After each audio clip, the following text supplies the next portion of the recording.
स्थापकाय च धर्मस्य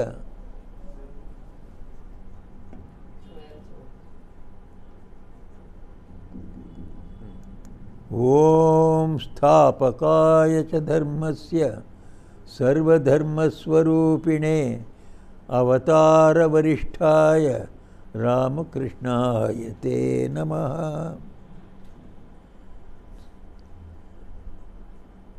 प्रिय विमान महाराज, अन्यान्य साधुगण, अन्यान्य भाई साधुगण, ब्रह्मचारीगण, अन्यान्य भक्त भक्त যদিও এখানে নেই, বাইরে আছে। আজকে আমার জীবনে একটা অত্যন্ত শুভ দিন মনে করি। ইয়ে বরনগর মঠ, আমাদের মঠ মিশনের আদি স্থান, এখানে আসতে পেরেছি। আর যেখানে প্রথম সন্ন্যাসী শিষ্যরা এত কঠোর তপস্যা করে আজকের আমাদের রামকৃষ্ণ মঠ মিশনকে খাড়া করেছেন, ওরা সব এখানে যা জীবনযাপন করেছেন, ওই পুণ্যস্থলে আমি এসেছি। হয়তো এটা আমার তৃতীয় কি চতুর্থ ভিজিট এখানে। প্রত্যেকবারই আমার একটা এসে এখানে খুব আনন্দ বোধ করেছি। এবারে সবচেয়ে বড় বেশি আনন্দ বোধ করছি, এইরকম একটা জায়গায় এতগুলো ডেভেলপমেন্ট হয়েছে।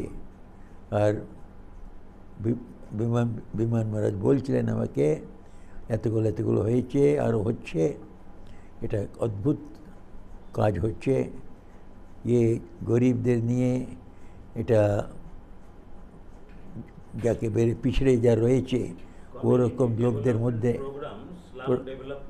স্লাম ডেভেলপমেন্ট প্রোগ্রাম নিয়ে এত খেটে খুটে বয়সে উনি করে যাচ্ছেন, এটা অত্যন্ত বাহাদুরি কাজ। আমি বিমান মহারাজকে অনেক দিন থেকে জানি। ওকে দিল্লিতে দেখেছি, রাহাড়াতে দেখেছি। আর হয়তো আমরা 50 বছর থেকে এক অন্যকে জানি। মানে আমি ফার্স্ট আপনাকে দেখি আপনার সন্ন্যাসের পরে আপনি লখনৌয়ে গিয়েছিলেন, তখন শরীর মহারাজের সময়। ঠিক, আমি তখন ওখানে ছিলাম। তো উনি এসে এখানে এত সুন্দর কাজ করে যাচ্ছেন। শুধু আমি নেই, অনেক ট্রাস্টিরা খুব খুশি। আর এ কাজটা সত্যি সত্যি অত্যন্ত মুখ্য কাজ আমাদের মঠ মিশনের। কেন এটা আদি মঠ, এই আদি মঠ থেকে তো সব কিছু হয়েছে। স্বামী বিবেকানন্দ খুব গর্বের সঙ্গে বলতেন, এখানকার যা আমরা তপস্যা করেছি এটা ভূতগুলো পালিয়ে যেত, ওইরকম একটা কঠোর তপস্যা করেছি। আপনারা এসব জানেন। আমাকে আজকে এখানে এসে খুব আনন্দ হয়েছে। আর আপনারা সবাই ভক্তরাও আছেন, এত ভক্তরা এসে সাহায্য করেছেন, তাই এত বড় কাজ হতে পেরেছে আর এখনও হচ্ছে। আমি ঠাকুরমা স্বামীজির কাছে প্রার্থনা করি আপনাদের সবাইদের উৎসাহ আরও বাড়ুক, আর ঠাকুরমা স্বামীজির কাজ আরও এগিয়ে যাক। আমাদের মঠ মিশনের সম্বন্ধে আমরা চিন্তা করলেই অনেকগুলো আমাদের অত্যন্ত একটা বিশিষ্টতা রয়েছে। আমাদের দেশে ধার্মিক সংস্থাগুলোর কমি তো নেই, অনেক ধার্মিক সংস্থাগুলো রয়েছে। কলকাতায় তো অনেক রয়েছে, ভালো ভালো কাজও করছে। কিন্তু রামকৃষ্ণ মঠ মিশনের একটা বিশিষ্টতা আছে। এই বিশিষ্টতাটা স্বামী বিবেকানন্দ বলে দিয়েছিলেন। আমাদের সাধুদের একটা, আর জেনারেল পাবলিকেরও, বিশেষ করে যুবকদের প্রতি উনি জীবনের উদ্দেশ্যটার সম্বন্ধে বলেছিলেন। ও জীবনের উদ্দেশ্য উনি দুটো উদ্দেশ্য রাখলেন। একটা হচ্ছে আত্মনমোক্ষার্থম। আমাদের দেশেতে মোক্ষটাই আমরা সব মুখ্য মনে করি। জীবনেতে ছাড় আদর্শ থাকতে হবে। ওটা হচ্ছে ধর্ম, অর্থ, কাম, মোক্ষ। মোক্ষটা হচ্ছে সবচেয়ে উত্তম উদ্দেশ্য। ও উদ্দেশ্যটাকে মনে রেখে ধর্ম, অর্থ, কাম আমরা চাই।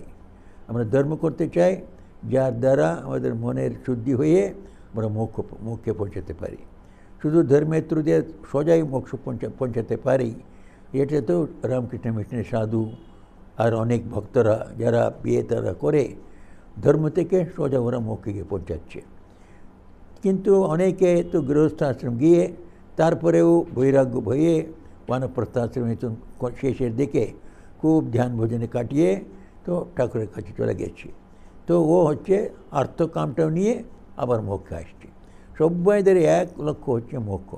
এটা স্বামী বিবেকানন্দ বললেন। আমাদের প্রত্যেক ভারতীয়, বিশেষ করে আমাদের সাধু ব্রহ্মচারীদের, এটা আত্মনো মোক্ষার্থম প্রথম উদ্দেশ্যটা জীবনের। এ মোক্ষের জন্যে আমরা যা করছি এসব ভগবান, মোক্ষ মানে কি ভগবানকে পাওয়া। ভগবানকে পাওয়া মানে ভগবান হয়ে যাওয়া। ব্রহ্মবিদ ব্রহ্মৈব ভবতি বলে বেদগুলো বলে। তো যে ব্রহ্মকে জানে, পরমাত্মাকে, ভগবানকে জানে, ও নিজেই ভগবান হয়ে যায়। অর্থাৎ এখন তো আমরা স্বামীজিকে দেখছি, তো স্বামীজি ব্রহ্মবিদ। স্বামীজিকে আমরা ঠাকুরই মনে করি, আর ঠাকুরকে আমরা পরমাত্মাই মনে করি। তো যে ব্রহ্মকে জানে ও ব্রহ্মই হয়ে যায়। তো আমাদের সবাইদের এটাই জীবনের লক্ষ্য। আমাদের ভিতরে ব্রহ্ম আছে, ওটা আমরা জানতে পারি, আর নিজেকে আমরা ভগবানের অংশ, ভগবানের সন্তান। ভগবান এতে আমাদের সম্বন্ধটা, ঘনিষ্ঠ সম্বন্ধ যা আছে, দৈবিক সম্বন্ধ, এটা জানবারই মোক্ষ। মোক্ষেতে আমরা ভগবানের সঙ্গে অনন্ত আনন্দ পাব, অনন্ত জীবন পাব, অনন্ত জ্ঞান এবং অনন্ত শক্তি পাব, মানে সব কিছু পাব। ভগবানকে পেয়ে গেলে সবই পেয়ে গেলাম। তো স্বামী বিবেকানন্দ এক উদ্দেশ্য প্রত্যেকের আমাদের সামনে রেখেছেন। অন্যান্য যা কিছু করি এ মোক্ষটাকে উদ্দেশ্যে রেখে করতে হবে। সেকেন্ড বললেন, তাহলে আমরা সবাই তো সাধন ভোজন করতে থাকবো, জপ করব, ধ্যান করব, সব ছেড়ে আশ্রম ছেড়ে দিয়ে আশ্রমেতে থাকবো, আর আশ্রমও ছেড়ে দিয়ে জঙ্গলে গিয়ে থাকবো। সবাই ও বললে হবে না। এ জগতে যত লোক আছে ওদেরও আমাদের কিছু করতে হবে। আমরা যা পাচ্ছি ওটা অন্যদের সঙ্গে আমাদের ডিস্ট্রিবিউট করে নিতে হবে, ওদের সঙ্গে আমাদের ভোগ করতে হবে। যে কিছু আছে, আমার কাছে টাকা এসে পয়সা আছে, ওটা অন্যদের সঙ্গে বিলিয়ে আমরাও ওটা ভোগ করব, অন্যদেরও ভোগ করাবো। সেরকম বিদ্যা আছে আমার কাছে, বিদ্যাটা বিতরণ করব আমি। এরকম যাদের যে আছে সেরকম আত্মীয় আত্মজ্ঞানের সম্বন্ধেতেও স্বামীজি বলছেন। আমরা ভগবানের জন্যে সাধন ভজন করছি, মোক্ষের জন্য চেষ্টা করছি। ওটা বলে সমাজেতে কষ্ট আছে ওটা দেখে আমরা চোখ বুঝে নিলে হবে না। সেই জন্য বললেন জগদ্ধিতায় চা। একদিকে আমরা সাধন ভজন করি, সাধন ভজনের অঙ্গের মতন সেবা কার্য করি। সেবা কীরকম? তো শিবজ্ঞানে জীব সেবা। উনি এত সুন্দর বলেছেন। সেবা কাজটা অনেকে বলেছে, কিন্তু স্বামীজি শিবজ্ঞানে জীব সেবা, ঠাকুর বলেছেন ওটাই শিবজ্ঞানে জীব সেবা। স্বামীজি এটা অত্যন্ত বড় উপদেশ ঠাকুরের। শিবজ্ঞানে জীব সেবা, আর না শুধু জীব সেবা, আগেও অনেক জীবের সেবা করেছে, কিন্তু এটা সামাজিক কর্তব্যের মতন। আমরা উপকার করছি, গরিবদের উপকার করছি, গরিবের উদ্ধার করছি, এই ভাবনাতে করেছে। ঠাকুর বলেছেন, স্বামীজি বলেছেন ওরকম নেই। অন্যদের তোমরা তো কেউ উপকার করতে পারবে না, সাহায্য করতে পারবে না। প্রভু আছেন যিনি এই জগৎটাকে সৃষ্টি করেছেন, উনি উপকার করবেন। উনি কি যে সূর্য চন্দ্র সৃষ্টি করেছেন, উনি সন্তানদের যা করতে পারেন না, উনি করবেন। তো তাহলে তোমাদের কী করতে হবে? তোমরা সেবা করতে পারো। সেবা করতে পারো না, সেবা মানে আমাদের কাছে যা আছে ওটা অন্যদের ভালোর জন্যেই বিতরণ করা। তো আমি যা কিছু আধ্যাত্মিক জীবনে একটা সুখ, শান্তি, আনন্দ, আর মনের শক্তি আর বুদ্ধি, সব যা কিছু পাবো আমি এদের একদিকে পাবো, আর ওটা অন্যদের ভালোর জন্য ব্যবহার করব। সেই জন্যে স্বামী বললেন সমাজ সেবা মানে সমাজের ভালো করা, মানে সমাজকেও ওই মুখের দিকে এগোবার জন্যে সাহায্য করা। ওটা আমরা যেমন ধ্যান ভজন করছি, ওদেরও আমরা যত পেয়েছি ওই লিমিটের আন্ডারে আমরা দেখো ঠাকুরের নাম জপ করে শান্তি পেয়েছি, তোমরাও দীক্ষা নাও, তোমার দীক্ষা নিয়ে জপ ধ্যান করো, যত পারবে এত করবে, তোমরা সত্যি সত্যি পাবে। এখন তো তোমরা যদি গৃহস্থ হয়ে থাকো কিংবা গৃহস্থদের মধ্যে থাকো, ব্রহ্মচারী হয়েও গৃহস্থদের মধ্যে থাকলেও তোমাদের এত সময় নাও পেতে পারো, কিন্তু যত সময় পারছো ওটাতে করো, ধীরে ধীরে ধীরে এগিয়ে যাবে, শেষে তোমরা মোক্ষে পৌঁছাবে। এ কথাটা আমরা নিশ্চয়ই বলতে পারি, এটা সেবা। এ কথাটা স্বামী জ্যোতিষানন্দ মহারাজের অত্যন্ত ভালো বই, তোমরা হয়তো পড়েছ, ধ্যান ও আধ্যাত্মিক জীবন, spiritual practices, spiritual life and meditation. ও বইটা অত্যন্ত ভালো বই। ওর মধ্যে ওরাই ইন্টারপ্রিটেশন বলছেন।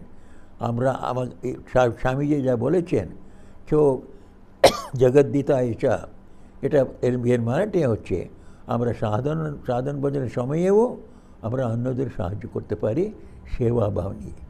অন্যদেরও আমাদের কাছে আমি কিছু পেয়েছি, যেটা পেয়েছি আমার অনুভূতি, ওটা অন্যদের গেলে ওরা উৎসাহ পাবে।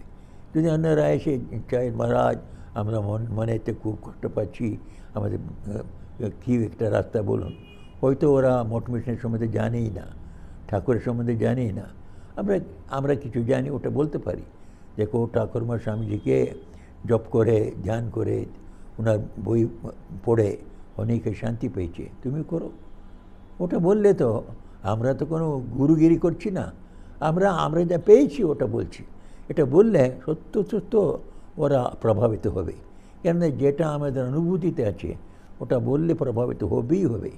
কেননা স্বামী যে বলে দিয়েছেন, আমাদের কথা আর জীবন যেখানে এক হয় তখন কথার মধ্যে একটা বিশেষ শক্তি আসবে, ওটাকে ওর উপর ওর প্রভাব পড়বে। তখন ওরা গিয়ে ঠাকুর কিছু পড়বে, ওরা আনন্দ পাবে।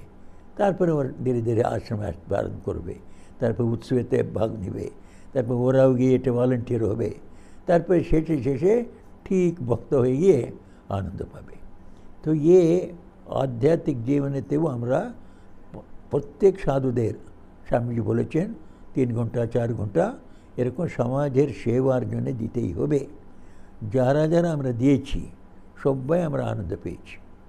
এই তো খাটছে, ও তো আমরা দেখছি ও খাটছে, কিন্তু ওর তো কাটুনি নেই, ও মনে করছে আমি ঠাকুরের কাজ করছি, আর কেটেই যাচ্ছে, ওর কোনো ক্লান্তি নেই।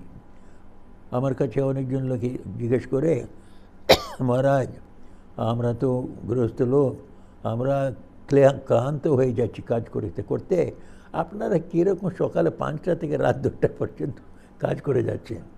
আমি বললাম তো আমি তো কাজ মনেই করি না, তো আমরা কাজ যেতে আমরা ভগবানের সেবা করছি মনে করি, ঠাকুরের কাজ করছি, তো ঠাকুরের পুজো হচ্ছে, এটা ঠিক এটা মনে করি। সেই জন্য আমাদের কাজ নেই, আমাদের কাজ ঠাকুরের সেবা, ঠাকুরের সঙ্গে ওনার কাজটা নিয়ে ব্যস্ত থাকা।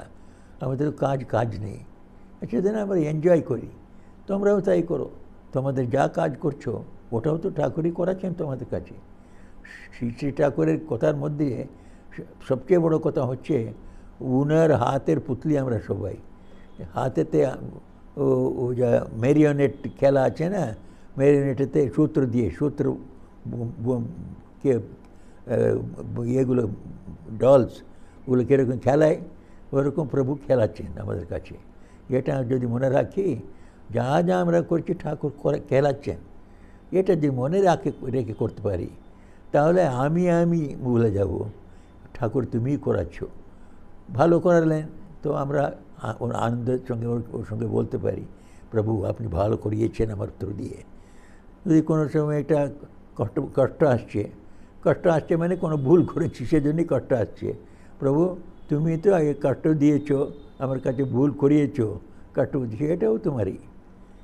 এটা হয়, যারা প্রেম করে ওরা সবসময় তোমাকে সুইটই থাকবে এমন বলা যায় না, কোনো সময় কড়াও থাকে।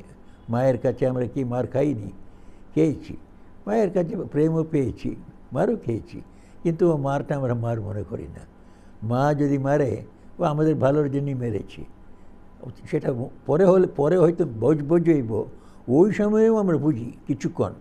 কেননা তোমরা দেখবে বাচ্চাটিকে যদি মা মারে ও কতক্ষণ কাঁদবে, এটা 5 মিনিট, তারপরে আবার হাসতে হাসতে মায়ের কাছে যাবে। ভুলে যায়। কিন্তু যদি পাশের লোক এসে কোনো কারণে ওকে মেরে দেবে, এটা চোট মেরে চলে গেলে সারাদিন কাঁদবে বাচ্চা, মা ও আমাকে মেরে গেছে, কেন মেরে গেছে, তুমি গিয়ে ওদের মেরে এসো। ও সারা দিন ভুলবে না ওটা, কেননা ও জানে অন্যরা এসে আমাকে মারবে কেন, ওটা ভুলতে পারবে না। কিন্তু মা মারলে, মা তো খাওয়াচ্ছে দাওয়াচ্ছে প্রেম দেখাচ্ছে, সঙ্গে মারছেও, তো সে গট এ রাইট, বাচ্চা জানে। সেরকম আমাদের জানতে হবে প্রভুর কাজ আমরা করছি, এর মধ্যে আমাদের কোনো কোনো কষ্টও পেতে পারি। অনেকবারই আমাদের কষ্ট পেয়ে ওটা পেরিয়ে চলে গেলে ও আনন্দটা আলাদা। কষ্ট পেয়ে ওটা ঠাকুর পার করিয়ে দিবেন আর আনন্দ দেবেন, ওরকমই ঠাকুরের কাজের আনন্দ। সবাইদের কাজেই আনন্দ হতে পারে। স্বামীজি আমাদের এটা জগদ্ধিতা হয়েছে, এই দুটো লক্ষ্যটা আমাদের সামনে রাখলে আমাদের মঠ মিশনে যারা সাধু ব্রহ্মচারী আছে ওদেরও আনন্দ, যারা বাইরে সমাজেতে গৃহস্থরা আছে, যারা ব্রহ্মচারীরা আছে ব্রহ্মচর্য জীবন যাপন করছে, বানপ্রস্থরা আছে, যারা যারা এটা ঠাকুরের জন্য আমরা করছি, আমাদের গৃহস্থ হয়ে আমাদের কাছে সেবা নিচ্ছেন, উনি সাধুদের কাছে সাধু হিসাবে সেবা নিচ্ছেন, সবাই আমরা ঠাকুরের সেবক। এ ভাবটা নিয়ে ঠাকুর আমাদের করাচ্ছেন, এটা আমার করবার কিছু নেই, এ ভাবটা কোনো রকম আনতে হবে। তার মানে নিজের অহংকারটা কমাতে হবে। এখন সাধারণত আমরা একটা কাজ করলেও ইমিডিয়েটলি ওরাতে বাহ এটা সুন্দর কাজ হয়েছে, 10 জনের কাছে গিয়ে বলবো এক কাজে কীরকম ছিল, কীরকম করেছি আমি, তো বলতে বলতে বলতে আমাদের অহংকার বাড়ছে। হয়তো করেছি একটা ছোটো কাজ, কিন্তু অহংকারটা এত বড় হয়ে গেছে, যেটা কোনো সময় হতে নেই। ওটা কী করে হবে না, এখন তো আমি করিনি, ঠাকুর করিয়েছি, প্রভু তুমি করিয়েছ, বাস ওনাকে প্রণাম করে আমি করেছি বলে ভুলে যাও, ঠাকুর করিয়ে নিয়েছেন, এবারটা মনে রাখো। ধীরে ধীরে ধীরে এটা অভ্যাস হয়ে গেলে আমরা কাজ করব, কিন্তু অহংকার বাড়বে না।